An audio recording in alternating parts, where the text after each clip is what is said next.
sich einfach so nach Frankreich verkrümeln zu wollen. Das geht ja wohl gar nicht. Ich dachte, du fällst über mich her, weil ich mich wieder in euer Leben einmische. Quatsch. Ich hätte kein Wort mehr mit dir gesprochen, wenn du nichts unternommen hättest. Paul bleibt erstmal hier. Und ich bin mir sicher, dass er in den 3 Monaten, bis er volljährig ist, zur Vernunft kommen wird. Das ist doch wohl Wunschdenken, Susanne, und das weißt du auch. Wie meinst du das? Na, stell dir mal vor, ich hätte es dir damals verboten. Du hättest es mir verboten. Allerdings hätte ich das. Und nun tu dir selbst den Gefallen und versetz dich in seine Lage. Nun ja, ich würde dich die nächsten 3 Monate verfluchen, um mich dann spätestens zu meinem 18. nach Frankreich abzusetzen.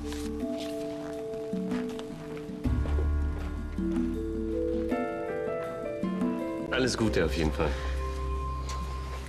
Tschüss. Von mir auch. Und Einladungen nach Marseille sind übrigens sehr gerne gesehen. Ich werde es mir merken. Danke, Ciao. dass ihr noch mal vorbeigeschaut habt.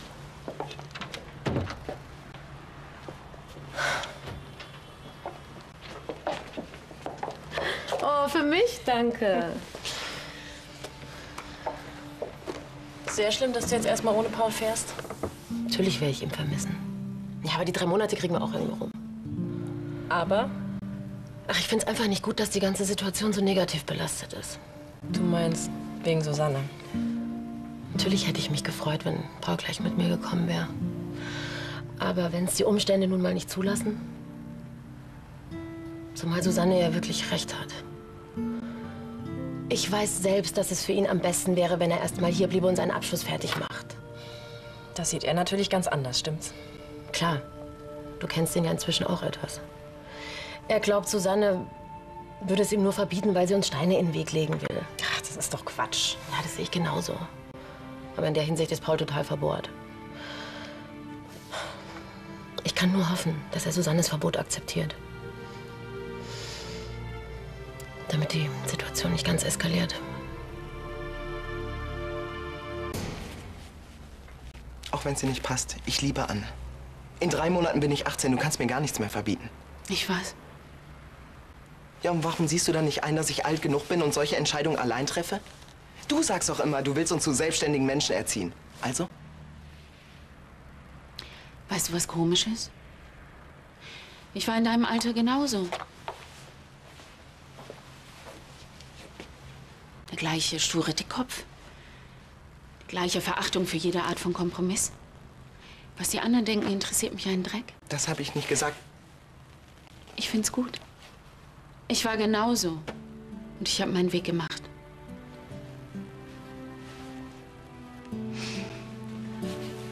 Ich möchte doch nur, dass du glücklich wirst. Heißt das jetzt, dass du mich nach Frankreich fahren lässt? Wenn du glaubst, dass du dein Glück in Frankreich findest, dann musst du es dort suchen. Du bist die beste Mutter der Welt.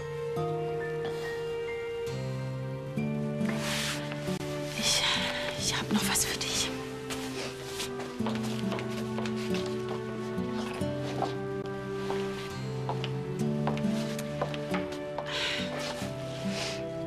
Ja, damit du in den Stürmen des Lebens nicht untergehst. Ich weiß gar nicht, was ich sagen soll. Dann lass es einfach sein.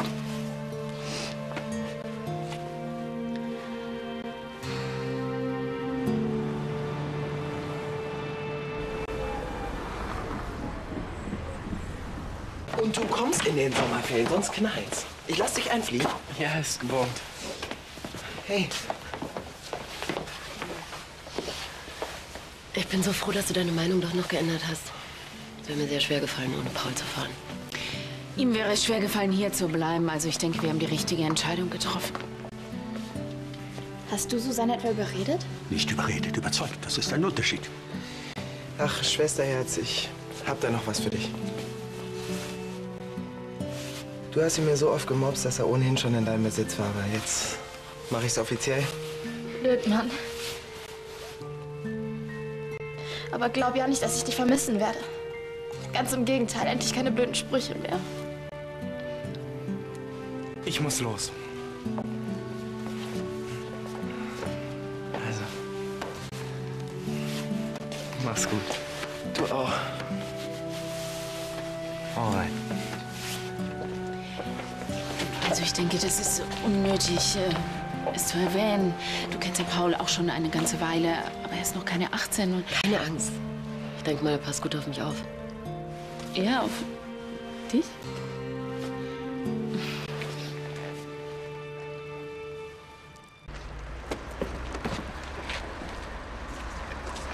Ja, klar, die Adresse. Hier, ist sie dir aufgeschrieben. Da bin ich. Hallo. Endlich. Das Meeting hat länger gedauert. Tut mir leid. Ich glaube, nach all dem hier brauche ich heute Abend eine starke Schulter. Du kannst auch 2 haben. Ich mach's kurz. Ja.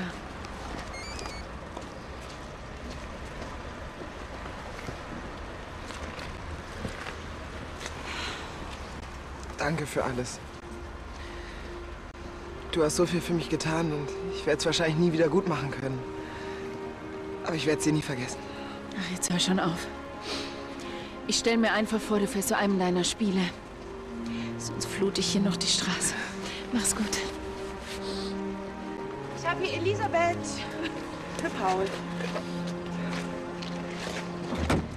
Der Fisch ist im Netz. Hallo, Elisabeth. Paul, ich wollte dir nur noch alles Gute für Frankreich wünschen. Dankeschön. Grüße auch von Johannes. Und wenn es Probleme gibt, naja, du weißt ja, wo du uns findest. Hm? Alles klar. Also mach's gut. Ciao.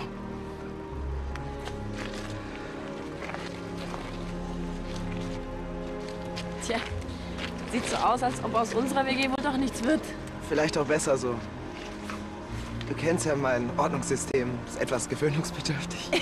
Ja. Ach, komm mal her. Bon voyage. Ja, mein Junge, alles Gute, halt die Ohren steif und vergiss nie, wo du herkommst. Ganz bestimmt nicht, Anna.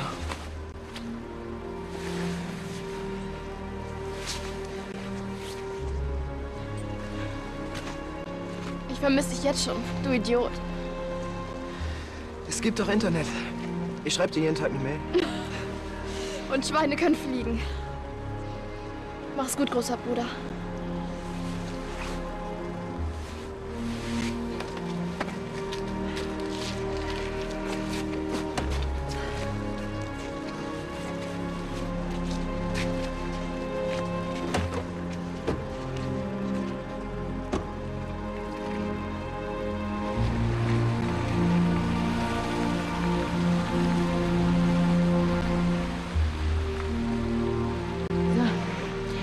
Brauche ich erstmal einen Schnaps oder 2.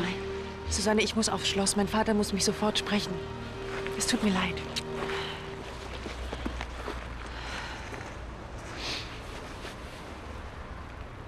Tut mir leid, es ging nicht schneller. Danke, dass ihr gekommen seid. Vielleicht ahnt ihr schon den Grund unseres Zusammentreffens. Tja, ich hoffe mal, du bist vernünftig geworden und stimmst einer Veräußerung von Omni Remaker zu. Omni Remaker wird nicht verkauft. Ja, was mit den Kosten? Du kennst doch die Aufstellung. Die Zahlen sind gefälscht, komplett. Die Kostentabellen, die Testreihen, alles. Was? Professor Frankenberg steht auf Degenhardts Gehaltsliste. Entgegen seiner Aussage kann das Medikament sehr wohl sofort auf den Markt und wird uns sehr wahrscheinlich eine Menge Geld einbringen.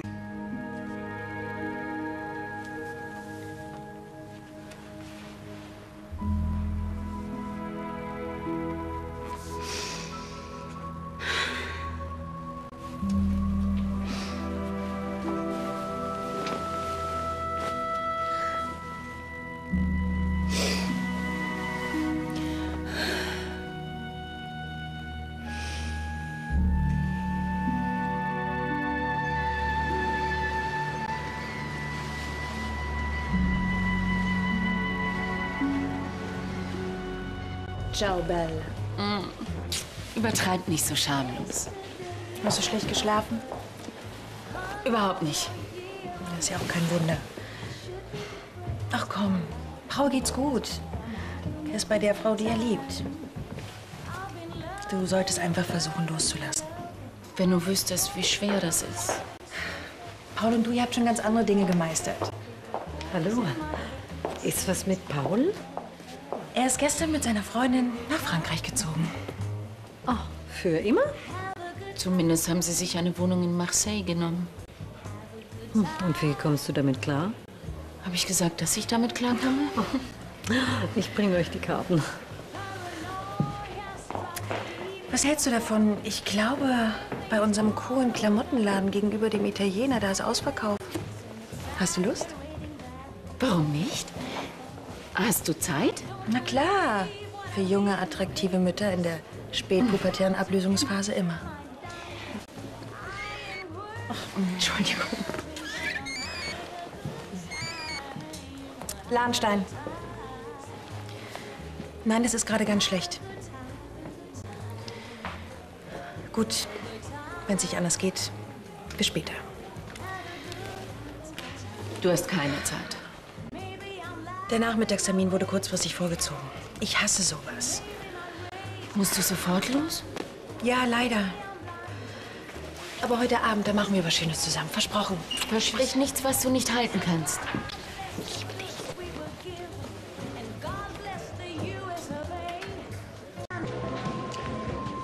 Na, alles in Ordnung bei dir? Alles bestens. Und warum glaube ich dir das nicht? Es ist wirklich alles in Ordnung. Na, dann komm mal mit. Komm. Was soll das? Ich kenne da ein hervorragendes Mittel gegen Traurigkeit. Und das musst du unbedingt ausprobieren. Im Stillen hatte ich gehofft, Anne geht alleine nach Frankreich. Die Affäre würde über kurz oder lang im Sand verlaufen. Immer noch wegen des Altersunterschieds? Na sicher. Muss das ein Nachteil sein? Ja. Paul ist mein Sohn. Und wenn sie eines Tages merkt, dass er zu jung für sie ist, dann wird er leiden wie ein Tier und das würde ich ihm gerne ersparen. Susanne, du kannst deine Kinder lieben. Du kannst sie so erziehen, wie du es für richtig hältst. Und du kannst dafür sorgen, dass es ihnen an nichts fehlt. Aber leben müssen sie ihr Leben doch alleine. Danke, dass du mich daran erinnerst. Manchmal brauche ich das.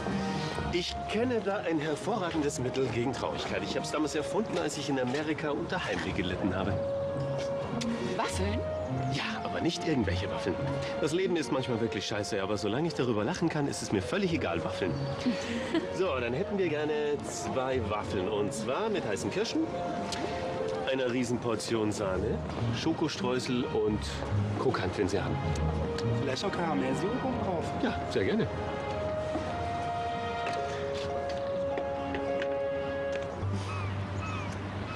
Und dieser Kalorien-Overkill hat dir wirklich gegen deinen Heimweh geholfen?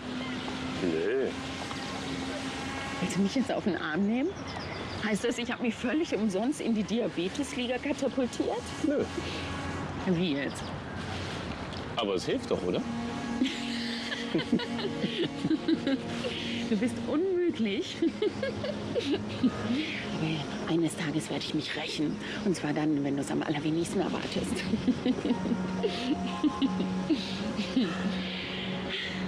Weißt du, wie sehr ich das vermisst habe? Dein Lachen. Dich.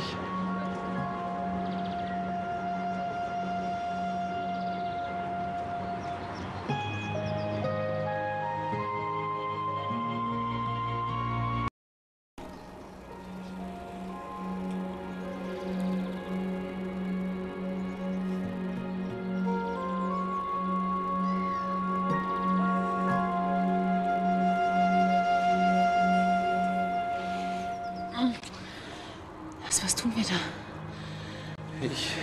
Ich habe so lange darauf gewartet.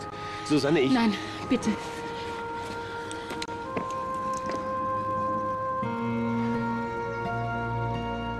Susanne, warte! Susanne! Hör zu. Ich wollte das nicht. Oder doch? Also, ich weiß genau, was du denkst. Du glaubst, ich habe die Aktion nur gemacht, damit ich dich rumkriege, aber das war nicht so. Es ist meine Schuld. Ich hätte niemals... Das eben ist nie passiert. Aber Carla wird nichts von diesem Kuss erfahren. das ist nicht fair. Seit Wochen kann ich nicht mehr klar denken. Deinetwegen.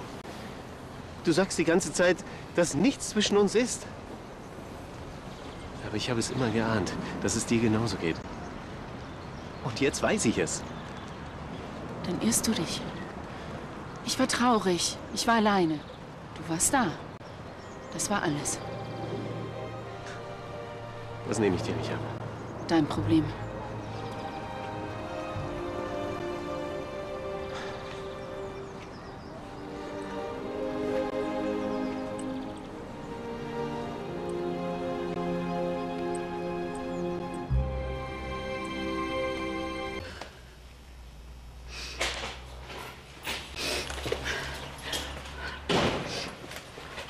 Ah, Susanne, du bist da. Wie schön. Hier, das muss ich dir unbedingt zeigen. Ich habe mit dem Architekten gesprochen. Er sieht überhaupt kein Problem darin, eine Atelierwohnung im Dachgeschoss einzurichten. Was denn für ein Atelier? Naja, für deine... Ja, wolltest du Carla nicht mit dieser Idee überraschen?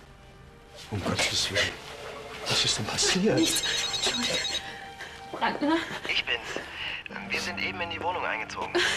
Paul, wie geht's dir denn? Ja, super, bestens. Der Strand ist nur eine halbe Stunde entfernt und die Wohnung, die ist der Hammer. Das freut mich für dich. Ist bei dir denn alles okay? Du hörst dich so komisch an. Ja klar, du fehlst mir. Du mir auch. Ich glaube, ich werde hier gebraucht. Wollte nur kurz durchklingeln. Pass auf dich auf, okay? Grüß alle. Mach ich. Und melde dich bald wieder. Was bin ich für ein Trottel? Ich hätte mir doch denken müssen, was mit dir los ist. Wieso? Paul hat uns verlassen. Aus welchem Grunde sonst? Sollte dir zum Heulen zumute sein.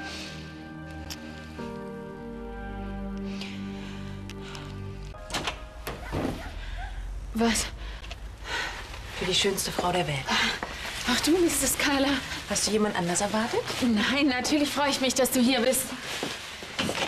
Ja, wie sagt man so schön, je größer der Strauß, desto schlechter das Gewissen. Es gab leider nicht mehr Rosen. Wieso hast du denn ein schlechtes Gewissen? Dein Sohn zieht nach Frankreich. Und was mache ich? Ich habe nichts Besseres zu tun, als von einer Besprechung zur nächsten zu hetzen. Ist schon in Ordnung. Aber ich habe ja gehört, dass du dich ganz schnell um Ersatz gekümmert hast. Wie meinst du das? Charlie hat mir erzählt, dass Lars sich um dich gekümmert hat. Also, dass sich unser Ersatzvater jetzt auch noch um dich kümmert, wenn es dir schlecht geht und mich ersetzt, das geht überhaupt nicht. Ab jetzt bin ich immer für dich da. Zumindest niemanden in der zuständigen Behörde. Es kann Wochen dauern, bis das Antihistamin endlich für den Markt freigegeben wird. Im Ernstfall sogar Monate. Tja, ich will ja nicht sagen, ich hätte es immer gesagt, aber... Ja, Ansgar, wir wissen es alle. Du hättest Omniremaca sofort verkauft. Nur scheinst du immer wieder zu vergessen, dass sich der Verkauf erst dann lohnt, wenn Omniremaca Erfolg hat. Denn erst dann kommen wir endlich aus dem Miesen raus. Ich weiß, aber noch halten wir dieses ach so vielversprechende Medikament nicht in den Händen. Und bis das so ist, zahlen wir immer weiter drauf. Hältst du das vielleicht für effizient? Ruhe jetzt, alle beide! Wir sollten uns viel mehr überlegen, wie wir die Zulassung des Medikaments beschleunigen können. Johannes, wir müssen. Ah ja, Elisabeth und ich haben noch einen Termin. Also, reißt euch beide zusammen. Es geht hier um unsere Zukunft und nicht um eure kindischen Allüren. Tja, Carla, dann beglücke uns doch mal mit einer deiner fantastischen Ideen. Ich bin ganz Ohr. Nein. Denk dir selbst was aus, Ansgar. Tu was für dein Geld. Gräfin Lahnstein, Telefon für Sie.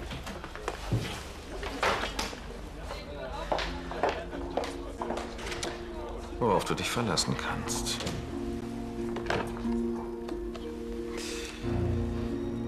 Frau Baumann, suchen Sie mir doch bitte mal eine Telefonnummer raus. Ja, den zuständigen Verantwortlichen bei der ZFAR. Zulassungsstelle für Arzneimittel. Ja, schön. Ich bleib dran. Ja, dann wird in den nächsten Tagen ein kleines Dankeschön auf Ihrem Konto eintreffen. Ja, aber ich bitte Sie, ich habe zu danken. Auf Wiederhören. Du hast einen Beamten von der Zulassungsbehörde bestochen? Ich würde sagen, ein kleiner Austausch von Gefälligkeiten. Wenn das rauskommt, sind wir alle dran. Das ist dir ja wohl klar. Ich sorge nur dafür, dass wir nicht monatelang warten müssen, bis wir dieses Medikament auf den Markt werfen können. Hätte ich gewusst, dass du wieder zu solchen Mitteln greifst, hätte ich mich geweigert, mit dir zusammenzuarbeiten. Ja, da wäre mir auch einiges erspart geblieben. Wann gehst du eigentlich in deinen Mutterschaftsurlaub? Den Gefallen werde ich dir nicht tun.